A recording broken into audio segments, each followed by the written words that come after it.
In the village of Kwara, silence had a price, and Yetunde had been paying it for 7 years.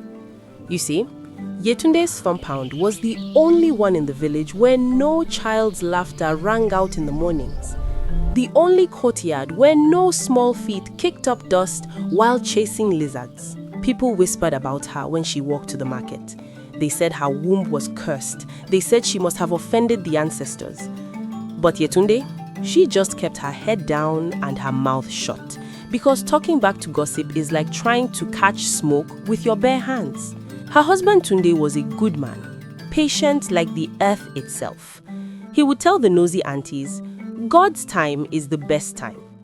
But even a patient man has limits, especially when his own mother won't stop reminding him that a man without children is a tree without roots. One particularly hot afternoon, Mama Tunde, Yetunde's mother-in-law, sat outside grinding pepper with such violence you'd think the pepper had personally insulted her ancestors. The sharp, acrid smell of Scotch bonnet filled the compound, mixing with her even sharper words. "Tunde!" she called out, her voice cutting through the thick afternoon heat like a machete through sugarcane. "How long will you keep watering a plant that refuses to grow? 7 years is enough. It's time to marry a second wife." Yetunde, who was behind the kitchen hut washing plates, felt something inside her chest crack. Not break, just crack, like a clay pot with a thin line running through it, still holding water but barely. That night, lying on her mat next to Tunde's steady breathing, Yetunde made a decision. And listen, when desperation whispers in your ear at midnight, it doesn't sound like a bad idea. It sounds like the only option left. The next morning, before the sun could chase away the dew, Yetunde walked to the edge of the village where the road ended and the bush began. She walked past the warning stones that marked the boundary. She walked until she reached the place people called Igbo Ajogun, the forest of terrible things. Now, let me tell you something about this forest. People didn't go there. Not because of wild animals or bandits, no. They stayed away because that forest was where the village threw its secrets. The things too shameful or too dangerous to keep. Stillborn babies, people who died from the swelling sickness, and yes, sometimes children born under bad signs. The air in that forest felt wrong. Cold when it should have been warm. Silent when birds should have been singing. Yetunde's skin prickled with goosebumps, but she kept walking, pushing through vines that seemed to reach for her like grasping fingers. And then she saw it. At the base of a giant iroko tree, surrounded by scattered cowrie shells and dried palm fronds, sat a basket, a baby basket. Yetunde's heart stopped. Then it started again, beating so hard she thought it might bust through her wrapper. Inside the basket was a baby boy. He couldn't have been more than a few weeks old. His skin was perfect, smooth like fresh palm oil. His eyes were open, staring up at the canopy of leaves with an expression that seemed too knowing, too ancient for an infant. And here's the strange part. He wasn't crying, not making a sound, just lying there, perfectly still, watching the world with eyes that seemed to see right through it. "Oh God," Yetunde whispered, dropping to her knees. "Oh God, you have answered me." She didn't ask herself why a healthy baby would be abandoned in a cursed forest. She didn't wonder who left him there or what terrible circumstance led to this moment. Because when you've been drowning for 7 years and someone throws you a rope, you don't stop to examine the rope. You just grab it. Yetunde picked up the baby. He felt strangely light, as if he weighed less than he should. She tucked him against her chest and immediately he let out a small coo, a sound so normal, so baby-like that it erased all her doubts. She had a plan. Oh yes, she had thought this through during all those sleepless nights. Yetunde smeared red clay on her wrapper to look like blood. She tore her headscarf and disheveled her hair. She pinched her own face until tears came, and then she began to scream as she ran back toward the village path. "Help! Somebody help! My baby!" Women came running. Tunde came running, his face twisted with fear and confusion. "Yetunde, What? Where? The baby, Yetunde gasped, clutching the infant. I was gathering firewood when the labor pains hit me like thunder. I couldn't make it back. An old woman appeared. She helped me deliver right there in the bush. When I looked up to thank her, she was gone, like a spirit. The women crowded around, exclaiming, "Ah, the ancestors helped her. It's a miracle. God has finally remembered our sister." Mama Tunde pushed through the crowd. For a moment, her sharp eyes studied Yetunde's face, then the baby, back to Yetunde. The silence stretched thin as spider silk. Then she smiled. "Welcome home, my grandson." And just like that, the lie became truth. They named him Koladi. Wealth has come home. And for the first 3 years, everything was perfect. Better than perfect. Kolade was a beautiful child. His laughter filled the compound. He learned to walk early, to talk early. Neighbors praised Yetunde's good fortune. Mama Tunde stopped her complaints. Tunde looked at her wife with love renewed. But Yetunde noticed things. Small things at first. Like how Kolade never got sick, not once. While other children in the village suffered from fever and coughs, Kolade remained perfectly healthy. Like how dogs would whimper and back away when he toddled near them. Like how he would sometimes stare at empty corners of the room and giggle, as if someone was playing with him. "Who are you laughing at, my love?" Yetunde would ask, her voice bright but her heart heavy. "My friends, Mama, they are funny." "What friends, Koladi? There's no one there." His ancient eyes would find hers. The ones who say it's almost time to go home. Ice would flood Yetunde's veins. "This is your home, baby. Your home right here." The real trouble started the year Kolade turned 4. It began with the chickens. One morning, all 5 of them were found dead in the coop. No marks, no blood, just dead. Then Tunde's yam harvest rotted overnight in storage, despite the careful preservation. Mama Tunde began watching Kolade with narrowed eyes. Then came the incident with the well.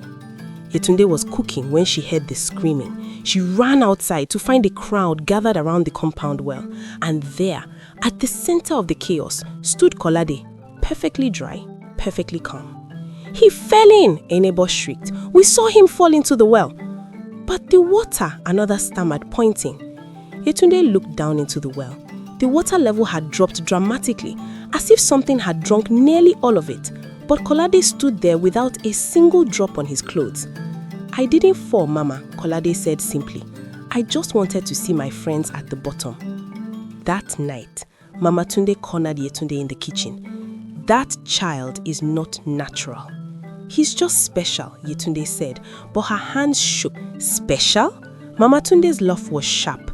"The way vultures are special to a corpse, we need to call the Babalawo." "No, I won't have my son examined like some evil thing." "Your son?" The old woman's eyes glittered. "Are you sure about that, Yetunde? Because I've been thinking about that miraculous birth, and I've been thinking about that old woman who vanished like smoke. And I'm wondering, what kind of woman gives birth in the karst forest and lives to tell the tale?" The Babalawo came 3 days later. He was an ancient man who smelt of incense and secrets. He took one look at Kolade playing in the courtyard and his face went pale. "Where did you get this child?" he asked Yetunde. "I gave birth to him," she whispered. But the lie had worn thin over the years and it came out like tissue paper in rain. The Babalawo shook his head. "This is an Abiku child, a spirit child. He belongs to the other world. They sent him here, but they will call him back. And when they do," he paused, looking at Tunde, "when they take what is theirs, they will demand payment. A life for a life." "Whose life?" Tunde asked, though his voice suggested he already knew. The Babalawo pointed his staff at Tunde. "The head of the house. Unless the child is returned to where you found him before the new moon, your husband will die." The compound fell silent, except for the sound of Kolade humming a strange, tuneless song. "So now you understand the problem, right? Yetunde had stolen a child from the spirit world to fill the hole in her heart, and now the spirit wanted him back, plus interest." That night, Yetunde burned with fever. His skin felt like fire, and he called out names of dead relatives. Yetunde sat by his mat holding his hand, watching him suffer. In the corner, Kolade sat drawing pictures in the dust with his finger. "Mama," he said quietly, "it's okay. I told you they would call me home soon." "You are not going anywhere," Yetunde said, but her voice cracked like breaking pottery. "Papa will die if I stay. Then I'll die instead." Kolade looked up at her with those two old eyes. "You can't. It doesn't work that way. Only I can fix this." 3 days before the new moon, Yetunde made her choice. She bathed Kolade in water mixed with native herbs. She dressed him in white cloth. She braided his hair one last time, her tears falling on his small head. Then, as the sun began to set, painting the sky in shades of blood and sorrow, she carried him back to Igbo Ajogun. The forest was darker than she remembered. The trees seemed to lean in, whispering. Every shadow looked like reaching hands. When they reached the iroko tree, the basket was there again, empty, waiting. Yetunde set Kolade down. He looked up at her, and for the first time since she'd found him, he looked like a regular 4-year-old child, scared, small, vulnerable. "I don't want to go, Mama. I know, baby, I know. I love you." Those 3 words shattered her. Yetunde grabbed him, held him tight, breathed in his smell one last time. "I love you too. I'm sorry. I'm so sorry for bringing you into this world." And then, "It's okay, Mama. You wanted me. That's more than they did." He pointed towards the shadows under the tree. Yetunde looked and saw them for the first time. Shapes in the darkness, children's shapes, dozens of them, all watching with glowing eyes. "They are the other unwanted ones," Kolade whispered. "The ones who were left here. We've been waiting to go back together." A wind picked up, cold and unnatural. Mist swirled around Kolade's feet. "Go home, Mama. Check on Papa. Tell him I said he's a good father." "Kolade," but the mist thickened, and when it cleared, the boy was gone. Only a single white cowrie shell remained where he'd stood. Yetunde ran home through the dark forest, branches tearing at her skin. She burst into the compound to find Tunde sitting up, drinking water. The fever had broken. He was weak but alive. "Yetunde, where is Kolade?" She couldn't speak. She just sank to the ground and wept. Life went on, as it always does, but Yetunde was changed. The hole in her heart that she tried to fill with a stolen child was still there, but now it was lined with understanding. 6 months later, the impossible happened. Yetunde's monthly flow stopped. Morning sickness came. The midwife confirmed it. She was pregnant. At an age when most women were becoming grandmothers, Yetunde was carrying a child. When she gave birth 9 months later, it was a boy, a healthy, crying, perfectly normal boy. "What should we name him?" Tunde asked, cradling the infant. Yetunde looked at her son, her real son this time, born from her body, carried through pain and joy. She thought about Kolade, about sacrifice, about the price of lies and the gift of second chances. "Akinlade," she said, "the warrior has come home." As she spoke the name, a breeze rustled through the compound, and for just a moment, Yetunde heard it, a child's laughter, bright and happy, carried on the wind from somewhere far away. If this story moved you, challenged you, or stayed with you in any way, like this video so more people can discover it. Subscribe to Mumxy for more powerful African stories that speak to the soul, because each new story carries a lesson you shouldn't miss.